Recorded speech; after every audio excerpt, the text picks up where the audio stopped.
This is a Security Weekly production. Havana Cigar Club, located in Warwick, Rhode Island, is a great place to enjoy a drink and a cigar. Stogie Geeks listeners can find a $5 off coupon on our website by clicking the HCC logo. Welcome, everyone, to Stogie Geek Shorts. This is the best cigars using the Sumatra Wrapper, according to the Stogie Geeks rating system that we've done over the years here at the Stogie Geeks in reviewing the cigars for the show. For those of you that don't know, we have a huge archive of thousands of cigars that we've reviewed on the show over the years. And each of those are tagged with a specific rating.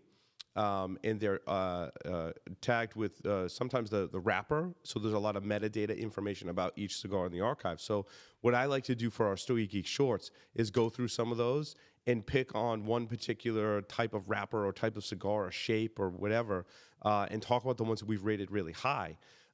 We talked about Sumatra Wrapper on the show. We actually had a contest question around the Sumatra Wrapper, around the countries that typically grow Sumatra Wrapper, which is Ecuador and Indonesia, to give you a little cheat sheet on if you're going to answer that contest question. But Will is on the lines via Skype as well to weigh in on the best Sumatra wrapped cigars. Yeah, and hey, Paul, how's it going today? Good. You know, it's when I started putting this list together, what I noticed is you're going to see there's some trends. There are just certain blenders and companies out there that have really mastered the Sumatra wrapper, and they just seem to gravitate to it. They do. And I mean, and at this juncture, to not mention Ernesto Perez Carrillo. Absolutely. Whom, in my opinion, makes probably my most favorite regular production, like cigar that I regularly smoke that carries the Sumatra wrapper, has to be that EP Carrillo Cardinal line. And that is just fantastic. And it's interesting, if you go into our archives, you can find more than once and in different sizes where that cigar has rated at least a box split, box worthy, consistently throughout the years in our rating system, which I find to be amazing. That's really kind of an indicator of a really good cigar. Yeah, and I know we've talked about this cigar a lot on the show, and it's probably the most underrated cigar in Ernesto's portfolio. Stogie Santa gave me some of the first samples of this cigar, and he was really high on it. And I tell you what, over the years I've been smoking it, and it never disappoints. So there's a link to the natural and the Robusto format, which tends to be my favorite size in this Cardinal line. They're not overly expensive either. They're a pretty good price point. Are they like $5 or $6 for the Robusto, Will? I'd say about the $6 point. Yeah. Okay. So just going down the list, some of the other ones that were really popular too. Headley Grange carries that Sumatra wrapper. Mm-hmm. I don't know if you've reviewed some of these Headley Granges, Will. I'm not the biggest fan of the Headley Grange. I'll be honest with you. There's some sizes that I like better than others, but again, if you look at that wrapper, who's making that? It's actually Ernesto. Oh, interesting. Oh, that's right. That's Yeah. right. That's right. Uh-huh.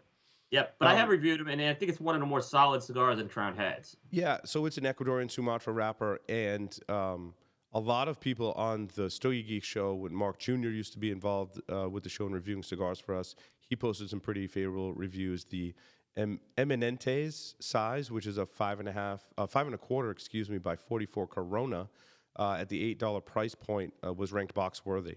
And that different sizes in that Headley Grange that carry that wrapper are very well rated in Stogie Geeks history. So if you're looking to experience the Sumatra wrapper, that can be a good offering for you to try out.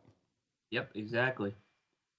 Well, what do you get some an LFD on your list? I want to hear about this one. Well, I think it's one that again, Ledo Gomez is one. He works with the LFD quite a bit. I mean, the Sumatra quite a bit. Yeah. And this was one that came out. I think it's a cigar that's gotten forgotten about. It's a 2012 release, and it's part of the Limitado series. And it was the last Limitado that's come out, the Limitado 5. It's got that Sumatra wrapper with the Ligero priming, so it's got that high priming on it. And it's gonna give you that classic LFD full-bodied flavor. You're gonna get the pepper notes. You're gonna get some of the nutty notes. it's a real nice cigar, and I think it's like I said, it's already 4 years old. I couldn't believe it when I was going through this list, but Ledo's does a lot with Sumatra. Absolutely. Yeah, I saw a lot of LFD in there, so I'm glad that you added one. Yep. The La Aurora Preferido series we've talked about a lot on the show, and it's the Emerald in that series that carries the Sumatra wrapper. Yeah, the Preferido again. La Aurora has their factory that's known to work with Sumatra. Maybe a little not as prolific as some of the other ones, but yeah, and I think in that Preferido format, it just really it clicks real well. Now, I have to say, when Tim Muggerini was reviewing cigars for us, he was very critical of cigars. It was some very polarizing reviews, which is good. He was very honest in his reviews, and we appreciated that. And he rated this a box-worthy stick. So, Which I remember Tim. He, like I said, he was very. Him and Stogie Santa were very Yes. critical. I mean, to say on that. But it's one that's a forgotten about stick, I think. Absolutely. Oh, and you did add the Tatuaje on here. Yes. Oh, good. And this is the all of the Capo Specials are Ecuadorian Sumatra. Pretty much when he uses Capo Special, it's the Ecuadorian Sumatra. So there's also the Tatuaje, the seventh Capo Special as well. I put the Cajonio 2012 on there. I love those 2012 Cajonios. And Pete did the Cajonio series in 2012 using he did a Habano, Ecuadorian Habano. He did a Connecticut broadleaf, and he did an Ecuadorian Sumatra. And I think Pete's known for Habano and broadleaf, and probably his next tier as wrapper goes has been Sumatra. But he's done, and I know we're going to talk about some of yours, some very good ones. And I think that Cajonio 2012 Capo Special is one that gets forgotten about quite a bit. Yeah, and speaking of Tatuaje, I thought it was interesting. It's kind of an honorable mention for me. It doesn't carry as quite a high of a rating in our system over time. But we haven't reviewed this cigar very recently, Will, and I'm not sure what you thought of the Tauje Wolfman recently. And this was 2 or 3 releases ago? This is actually going back to 2011. So this is after the face. This is the after the face. After yes, the face. Okay. Yep, before the mummy. Right. Yep. Yes. Yep. So the Wolfman in all 3 sizes. So there's 3 sizes of the Wolfman available today. Now there's 4. Now there's 4 with the 4th size coming out. Yep. So there's the original Wolfman, which is like a Churchill or double Corona. It was a box press torpedo in a torpedo, basically right. double Corona size though. Yeah. Yep. So there's that full size, and then there's a pudgy monster and a little monster. So there's a shorter Robusto, it's actually shorter like Bellicoso, right? Yeah. Same format, just shorter, right? Right, and then there was a short one which was the Wolfie, and then there was the Wolf, which was the same length as the little monster, and the same width as the regular monster. Right. So there's a 4th size. What's the 4th size going to be? I don't remember. Dan it's told the petite. me. It's the skinny monsters. And they're petite Coronas or petite Lancero. Petite Lanceros. Okay. Which are hitting the stores like as we are recording this. Yeah. So that's a kind of an iconic cigar in the Tatuaje Monster series that has this Sumatra wrapper on it. Do you have any left? I probably do. I probably have. We may want to do a smoke of it because I have one more left. Yeah, I think we should revisit this one. Yeah. Because I think I probably have one in each of those sizes actually kicking around somewhere. So. No, I agree. Yeah, be curious to see what that does with age. I agree. From AJ Fernandez, the San Latano Bull carries the Sumatra wrapper on it. And this is a great cigar. I particularly like this one. The Robusto is really good, and they make a Bellicoso as well. Yep, box press. Box press. And there's just it's an awesome cigar. Comes with that cedar sleeve, with the emblem of the bull on it. Great cigar. It was rated box worthy by me on the show in the past, and I'm sure there's others on the show that have rated it pretty high as well. So, yeah, no, I agree. In fact, I just smoked one of those Sunday night. Yep, in the box press torpedo. Yeah, that's a great cigar. Yep. The next one, I actually incorrectly put that in there. I was trying to stick the ones that just use Sumatra in the wrapper, but there's some really good cigars that use it in the binder. EPC, for example, in the La Historia actually uses it on the binder. And Will, one of your favorite cigars of all time, uses it in the binder. Yes.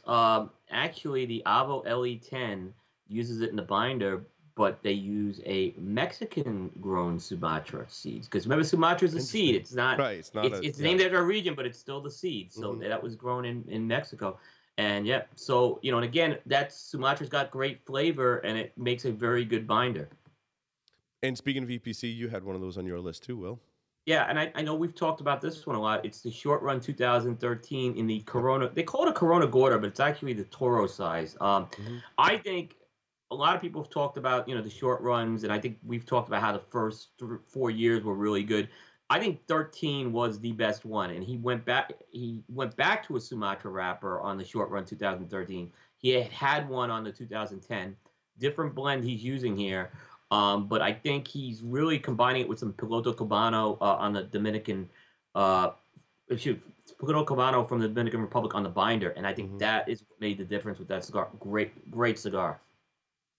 No, I'll I buy agree. it. Yeah, I've enjoyed many of the short runs. Probably almost all of them are some of my favorite cigars to smoke. So, as well as the EPC 5th anniversary carries this wrapper as well. Speaking of EPC, this one was rated box worthy. I haven't seen the cigar in the stores in some time. Was this a really limited run? It was a limited run. You could.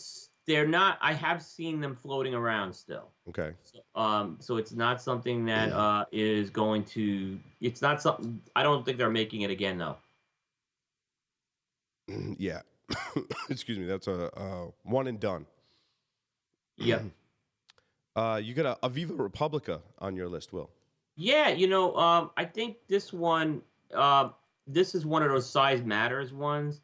But if there is they actually made this in a Corona size and a petite size, a 4x41, and I think this one's really good. The Advanced Warfare I'm talking about, in the that petite 4x41 size, where it really, I think, like I said, I really think it just kind of clicks with that blend. I know I do know a lot of people who like this particular blend as well. So he did use the Ecuadorian Sumatra wrapper on the Guerrilla Warfare, which is the one that's probably more well known. But for the Advanced Warfare, he changed up the binder and filler. Mm.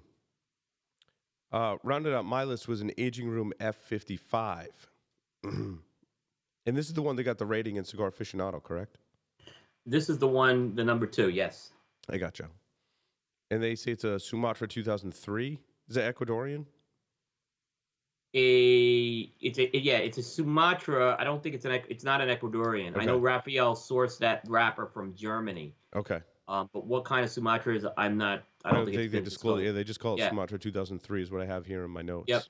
Yep. And that's an excellent cigar as well. And Will, rounding out your list, I like your choice here. It's so different from everything we've talked about. It's not an EPC. It's not an EPC, and it's actually not one of these that fall under, the Viva Republica I talked about actually is La Aurora. So again, they use it. But this one kind of came out of left field, but it's a very underrated cigar. It's a TAA cigar. And what's good about this TAA cigar, it's an ongoing release. So they come out with it every year, and it's the Nat Sherman Panamericana cigar, which it actually is coming out of, they're making that one out of Nicaragua. So most of the Nat Shermans, they work with Casada. But for this one, they worked with Plasencia out of Nicaragua. And this is the Cervantes size, which is a really nice, I'd say, Lonsdale 6x43 type cigar. Very different cigar than anything you've had from Nat Sherman before. It's Ecuadorian Sumatra wrapper. They actually have Costa Rican tobaccos that they're using in the blend as well. One of the better TAA cigars that's come out in the last couple of years. Great coffee notes, cedar notes. Just not what you'd expect from a Nat Sherman cigar, but very, very good. Yeah, I want to try one of these. Yeah, I could pull you some at the local TAA shop here. So yeah, that'd be awesome. Yep. Well, sweet. That will wrap up our discussion of the Sumatra Wrapper cigars that we've rated the highest here on the show. Thanks for watching Stogie Geek Shorts. Make sure you check out the main show. Very soon on May 9th, we'll be broadcasting every Monday night at 6:30 p.m. Eastern Time. So make sure you go to StogieGeeks.com to find an archive of all our shows and tune into the live show and check out cigar-coop.com for all the latest news and reviews. Thanks for watching.